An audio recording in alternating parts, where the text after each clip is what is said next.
Good morning friends. और आज का हमारा टॉपिक है गैस्ट्राइटिस। गैस्ट्राइटिस होता क्या है, उसके साइन एंड सिम्टम्स क्या हैं, कैसे हम प्रिवेंट कर सकते हैं, कौन से फूड इसमें नहीं खाने चाहिए, इसकी डायग्नोसिस में क्या कौन कौन से टेस्ट परफॉर्म होते हैं और इसकी ट्रीटमेंट क्या है, ये सब आज हम लोग देखेंगे। तो गैस्ट्राइटिस है क्या? गैस्ट्राइटिस एक ऐसी टर्म है जो कि हम लोग यूज़ करते हैं for the inflammation of stomach. हमें पता है या गैस्ट्रोइंटेस्टाइनल ट्रैक्ट, तो उसे हम लोग कहते हैं गैस्ट्राइटिस। सही है। गैस्ट्राइटिस हमें पता है, ट्राइटिस जहाँ पे भी आता है उसको हम लोग इन्फ्लेमेशन बोलते हैं। अब गैस्ट्रिक आ गया, gastric is connected with the stomach, तो इसको हम लोग कहेंगे inflammation of the stomach is known as the gastritis. अब ये गैस्ट्राइटिस होता क्यों है और मतलब कौन इसे सफ़र करता है? गैस्ट्राइटिस कुछ ऐसी ड्रग्स हैं जो जिसके खाने से भी ये हो सकता है, मतलब उन ड्रग्स का ये साइड इफ़ेक्ट्स है जिसको हम लोग एनसेड्स कहते हैं। एनसेड्स क्या करते हैं?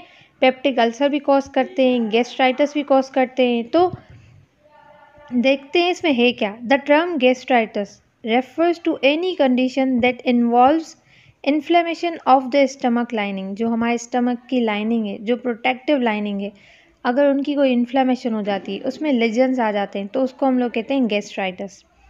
अब ये गैस्ट्राइटिस तीन तरह का हो सकता है। या तो लेजन्स हो गए जो कि बहुत ही सिंपल होते हैं, जल्दी ट्रीट हो जाते हैं, इनका इतना ज़्यादा ड्यूरेशन नहीं होता।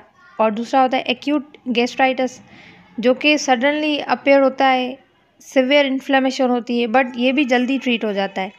उसके बाद है क्रोनिक गैस्ट्राइटिस। क्रोनिक गैस्ट्राइटिस मतलब जो लॉन्ग टर्म थेरेपी देने के बाद ट्रीट हो, मतलब बहुत साल हो गए हमें गैस्ट्राइटिस था और we were not paying attention on it, मतलब हम लोगों ने ट्रीटमेंट नहीं लिया, तो वो क्रोनिक में कन्वर्ट हो जाता है।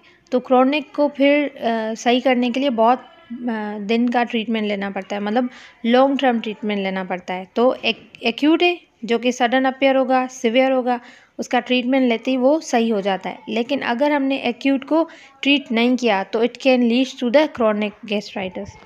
और जो थर्ड था वो था एरोसिव। एरोसिव या तो lesions. It is a less common form of this condition. It typically does not cause much inflammation. इतनी ज़्यादा इन्फ्लेमेशन नहीं होती, बहुत ही माइल्ड होता है, but can lead to the bleeding and ulcer in a lining of stomach. But इसकी वजह से स्टमक ब्लीडिंग हो सकती है या it can lead to the stomach ulcer. जैसे दो तरह के अल्सर होते हैं ना, एक स्टमक अल्सर, दूसरा ड्यूडेनियल जो कि इंटेस्टाइनल अल्सर है। तो ये अल्सर कॉज कर सकता है अगर ट्रीट नहीं किया हमने। उसके बाद है कॉजेज़। कौन सी ऐसी चीज़ है जिससे गैस्ट्राइटिस हो सकता है? एज आई अर्लियर सेड कि ये किसी ड्रग का साइड इफ़ेक्ट हो सकता है। जैसे एनसेड्स में कौन सी ड्रग्स आ जाती हैं?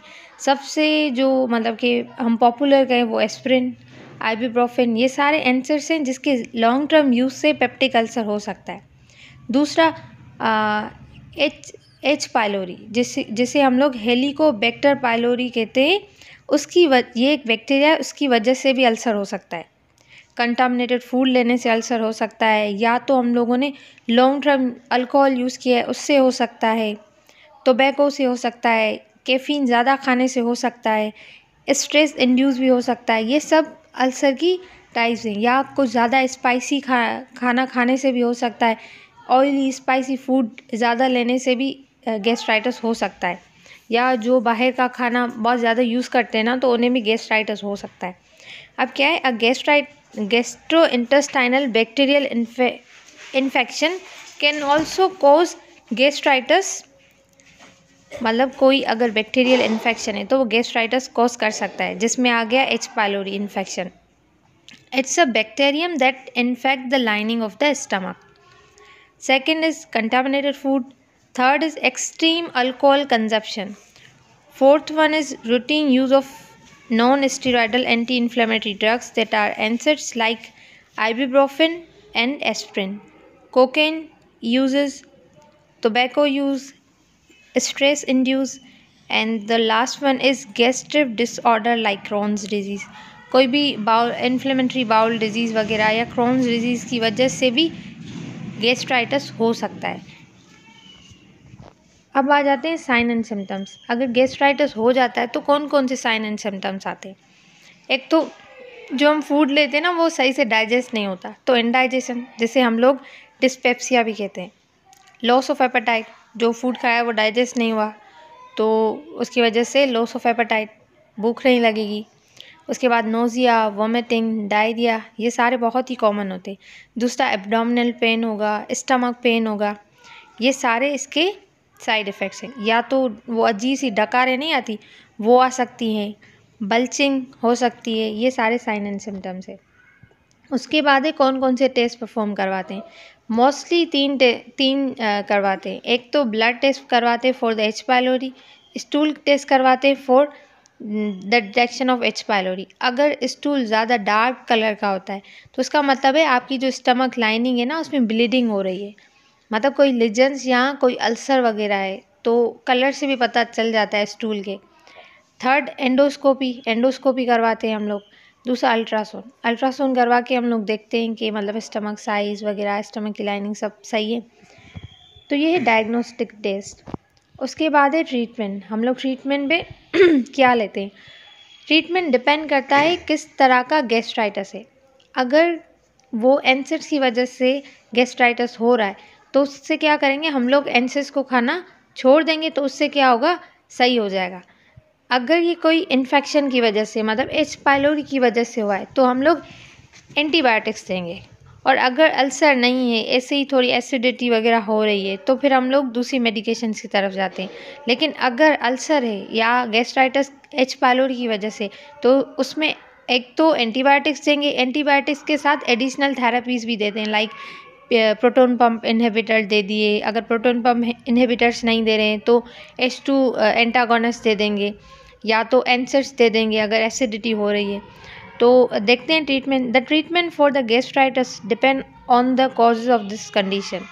If you have gastritis caused by NSAIDs or other drugs, avoid those drugs may be enough to relieve your symptoms. Gastritis as a result of H. pylori is routinely treated with antibiotics that kill the bacteria. अब यहाँ पे antibiotic का treatment आ रहा है, तो जो peptic ulcer या gastritis का जो एंटीबायोटिक ट्रीटमेंट है ना वो 7 to 14 डेज तक का होता है। तो आपको कंटिन्यू ट्रीटमेंट लेना चाहिए जब तक कि वो एच पायलोरी आपकी बॉडी से इरेडिकेट ना हो जाए। अगर आप बीच में ट्रीटमेंट छोड़ देते हो तो उससे क्या होता है, अल्सर आपका ख़त्म नहीं होता, वो जो बैक्टीरिया है वो आपके स्टमक के अंदर है, तो वो आपका जो सिम्टम्स है उसे वर्स्ट कर सकता है। तो आपको कंप्लीट एंटीबायोटिक ट्रीटमेंट लेना चाहिए। In addition to antibiotics, several other types of medication are used to treat gastritis such as proton pump inhibitors, H2 receptor blockers and antacids. Now treatment में अगर एच पायलोरी की वजह से हुआ है तो हम लोग एंटीबायोटिक्स देंगे। एंटीबायोटिक्स में हम लोग क्लेरिथोमाइसिन देते हैं और दूसरा एमॉक्सिसिलिन देते हैं। और be assure to take the full antibiotic prescription usually for 7 to 14 days. जो मैंने पहले बात कही वो यहाँ पे अभी आ रही कि आपको 7 to 14 डेज का कंप्लीट ट्रीटमेंट लेना चाहिए कि वो बैक्टीरिया आपकी बॉडी से बाहर हो जाए। और जो सेकेंड है वो है proton pump inhibitors. Proton pump inhibitors क्या करते हैं, जो एसिड सीक्रेट होता है ना उसको इनहिबिट करते हैं। अब लीजन्स आ गए हैं स्टमक की लाइनिंग में, अल्सर है वो डैमेज हो गई हैं, अगर उसके बाद एसिड जो हमारे स्टमक में सीक्रेट होता है अगर वो उसको लगेगा, उस इन्फ्लेमेशन को ज़्यादा कर देगा, वो और ज़्यादा इन्फ्लेमेशन होगी और ज़्यादा सिम्टम्स वर्स्ट होंगे। तो हम लोग क्या करेंगे, प्रोटोन पंप इनहिबिटर देंगे कि वो एसिड सीक्रेट ना हो और हो तो बहुत कम हो। और प्रोटोन पंप इनहिबिटर्स में ओमिपेराजोल, लेंसोपेराजोल, एसोमिपेराजोल देते हैं। और जो प्रोटोन पंप इनहिबिटर्स का डोज होता है ना वो मोस्टली 20 to 40 मतलब मैक्सिमम डोज होगा। उसके बाद है H2 रिसेप्टर ब्लॉकर्स, जिसमें फेमोटिडिन, राइनेटिडिन, सिमेटिडिन, ये सारी ड्रग्स आ जाती हैं। अब हम इसमें सिमेटिडिन में क्या है, हम लोग ये मेल्स को नहीं दे सकते क्योंकि ये मेल्स में प्रॉब्लम्स कॉज करती हैं, लाइक इम्पोटेंसी कॉज करेंगी, तो इसीलिए ये मेल्स में हम लोग नहीं देते। Cimetidine not safe for the mails because it cause loss of libido और इम्पोटेंसी एंड डिक्रीज स्पर्म, तो इसीलिए हम लोग मेल्स में ये नहीं देते। उसके बाद है एंटासिड्स। एंटासिड्स क्या करेंगे, ये न्यूट्रलाइज करते हैं जो एसिड आपके स्टमक में रिलीज़ हुआ है ना, तो उसको न्यूट्रलाइज करने के लिए हम लोग एनसेड्स देते हैं। एनसेड्स में कौन कौन से एनसेड्स आ जाते हैं? Aluminium hydroxide, calcium carbonate, magnesium hydroxide जिसको हम लोग मिल्क ऑफ मैग्नीशिया भी कहते हैं, पेप्टोबिस्मोल, ये ओवर द काउंटर मेडिकेशन है। तो जो हम लोग ये एंटीबायोटिक्स भी एहतियातन देंगे। अगर जो पेशेंट को डायरिया है तो उससे हम लोग मैग्नीशियम हाइड्रोक्साइड नहीं देंगे, क्योंकि मैग्नीशियम हाइड्रोक्साइड डायरिया कॉज करता है, उसका साइड इफ़ेक्ट है। अगर जो पेशेंट को कॉन्स्टिपेशन है तो हम लोग उसे एल्यूमिनियम हाइड्रोक्साइड और कैल्शियम कार्बोनेट नहीं देंगे, क्योंकि ये दोनों ड्रग्स क्या करती हैं? कॉन्स्टिपेशन कॉज करवाती हैं। Hope it's clear to you. उसके बाद है what to eat in gastric ulcer. Gastric ulcer में कौन सी चीज़ें हमें खानी चाहिए? हाई फाइबर फूड, वो फूड ज़्यादा लेना चाहिए जिसमें फाइबर्स हो, जैसे whole grains, fruits, veggies and brans. उसके बाद है बीन्स खानी चाहिए। उसके बाद है लो फेट फूड। सिंपली ये है, आपको लो फेट फूड खाना चाहिए, लेस स्पाइसी फूड खाना चाहिए, हाई फाइबरस फूड खाना चाहिए, और जो कार्बोनेटेड ड्रिंक्स है वो नहीं पीनी चाहिए, और कैफ़ीन नहीं लेनी चाहिए, क्योंकि हमें पता है कैफ़ीन हमारे स्टमक को डिस्टर्ब करती है। तो अगर स्टमक वैसे ही डिस्टर्ब है और हम लोग कैफ़ीन मतलब बाय टी ले रहे हैं या कॉफ़ी से ही कैफ़ीन ले रहे हैं, तो वो आपके सिम्टम्स को बहुत ज़्यादा वर्स्ट कर सकती है। तो ये चीज़ें हमें नहीं खानी।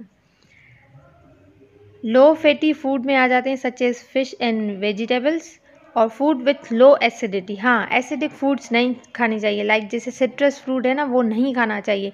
लेमन नहीं खाना, ऑरेंजेस नहीं खाने, ये सिट्रस है तो वो एसिडिटी को बढ़ाएंगे, तो इसीलिए इन चीज़ों को हमें नहीं खाना चाहिए। दूसरा है which food to avoid in a gastric, मतलब जो गैस्ट्राइटिस है उसमें कौन से फूड हमें नहीं खाना चाहिए? अल्कोहल नहीं, कॉफ़ी भी नहीं, टी भी नहीं, एसिडिक फूड जैसे टमाटर्स एंड सम फ्रूट्स जैसे ऑरेंज और लेमन हो गया, वो नहीं खाने चाहिए। फ्रूट जूसेस इतने नहीं लेने चाहिए क्योंकि वो एसिडिक हो सकते हैं। फैटी फूड नहीं लेना चाहिए, फ्राइड फूड नहीं लेना चाहिए, कार्बोनेटेड ड्रिंक्स नहीं जैसे कोल्ड ड्रिंक वगैरह नहीं लेनी चाहिए, और स्पाइसी फूड भी नहीं लेना चाहिए।